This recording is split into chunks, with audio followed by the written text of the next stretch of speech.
Halo sob, jumpa lagi di 100% dari nol. Kamu nih yang pernah dengar kata Depok, coba apa yang terlintas pertama kali di pikiran kalian?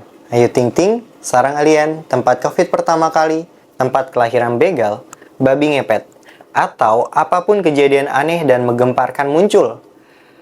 Kenapa sih? Kayaknya dari banyaknya kota di Indonesia, selalu Depok yang paling spesial. Bercanda.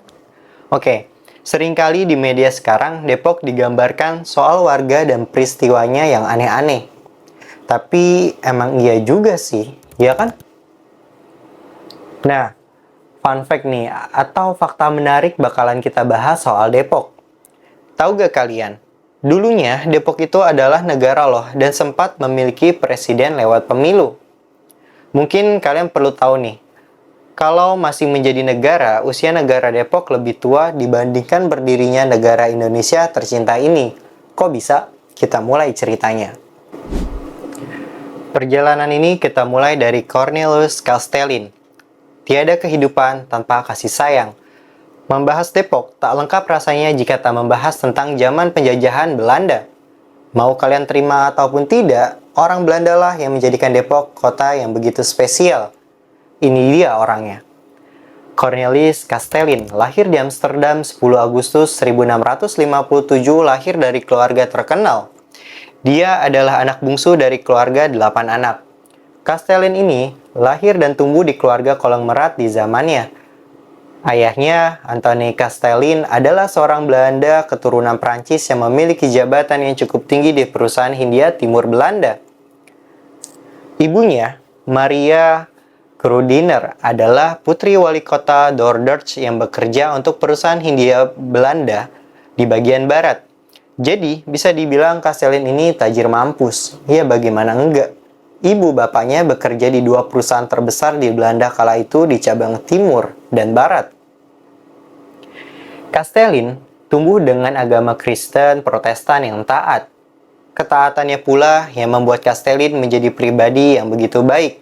Karena pola pikir kritis juga rasional di zaman itu, propaganda tentang orang Belanda yang memajukan wilayah anta berantah dan menyelamatkan peradaban manusia menjadi lebih baik itu sangat kencang digaungkan.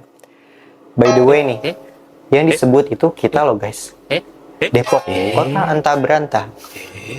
Karena Belanda sedang berupaya menjajah seluruh Indonesia, kala itu hanya tersisa Aceh, Bali, dan sebagian wilayah kecil saja yang masih bertahan dari gempuran Belanda di bawah VOC-nya.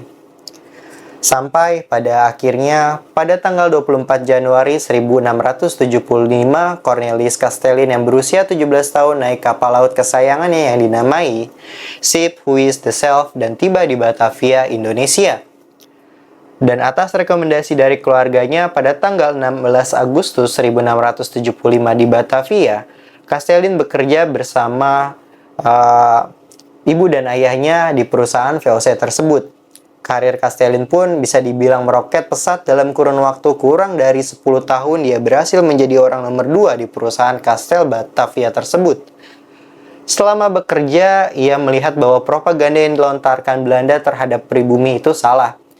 Dan misi mereka yang katanya mensejahterakan kehidupan pribumi ternyata tak sepenuhnya benar. Banyak sekali ia melihat perlakuan semena-mena kaumnya kepada pribumi yang begitu mengerikan, bahkan anggapan terhadap orang pribumi itu malas, bodoh, tidak memiliki rasa ingin tahu. Itu semuanya salah.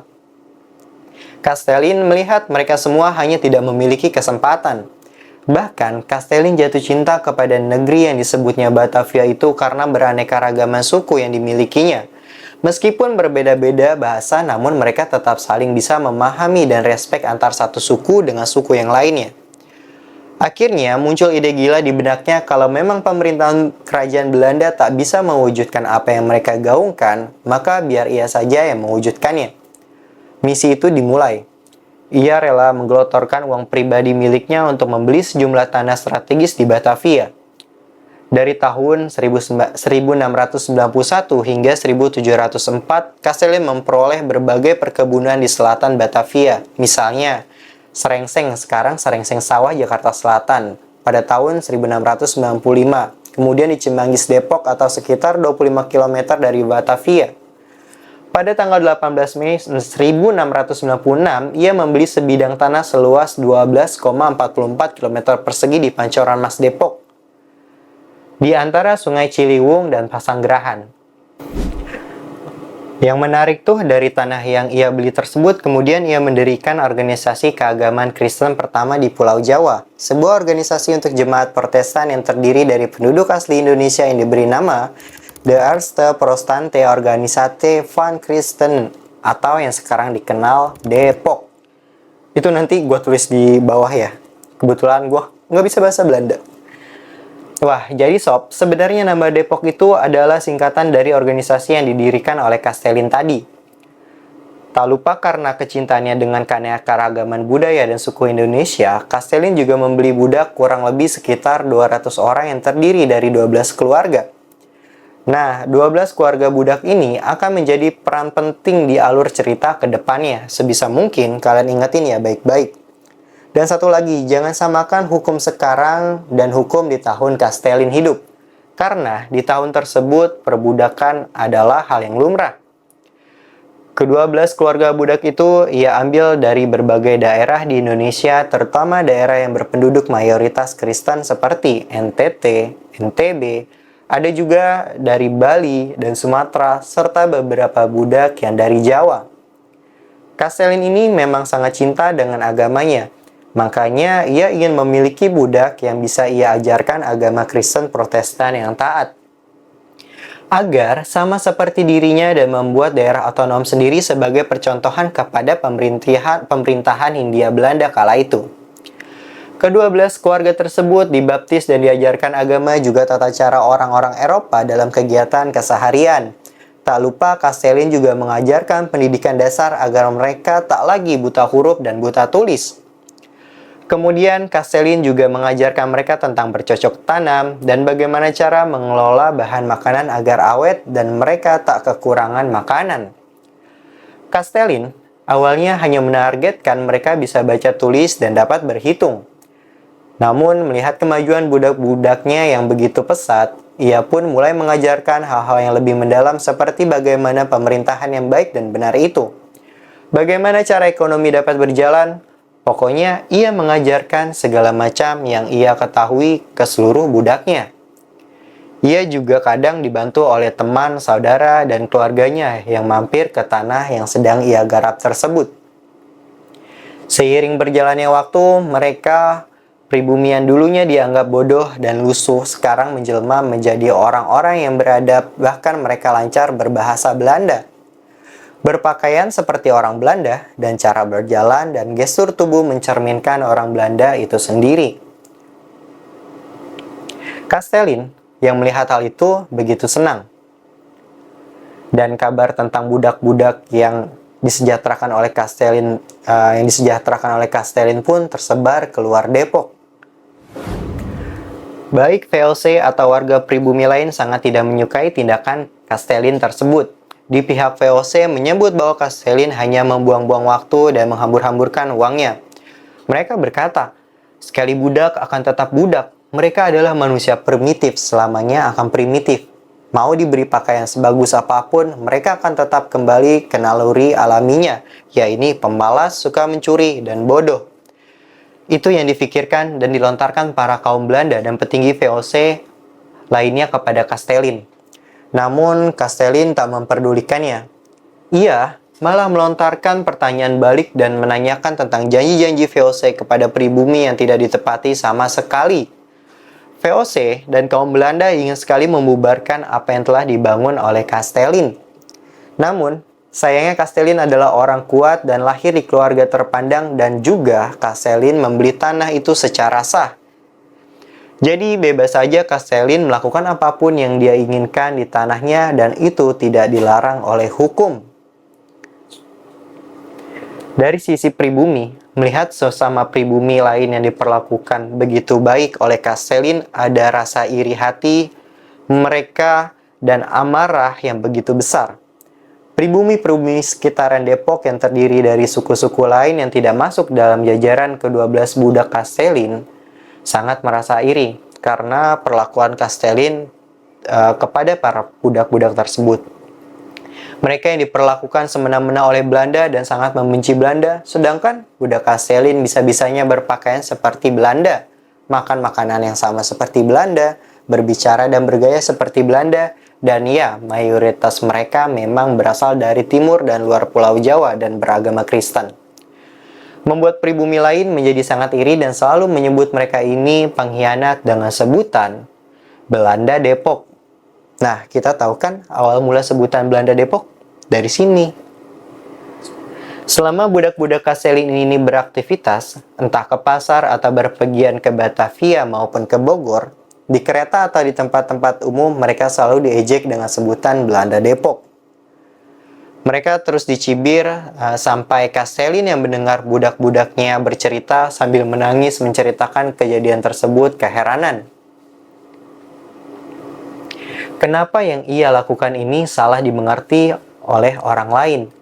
Dan pada akhirnya, dengan secara resmi, Cornelis Kastelin mengumumkan bahwa Depok adalah daerah otonom khusus yang dilindungi Undang-Undang Hindia Belanda kala itu. Dan Depok bisa dibilang menjadi negara tersendiri dengan sistem pemerintahan dan ekonominya sendiri. Langkah itu ia ambil karena ia ingin mempertegas bahwa harusnya seperti inilah gambaran ideal jika pemerintah Hindia Belanda dan pribumi ingin bersatu.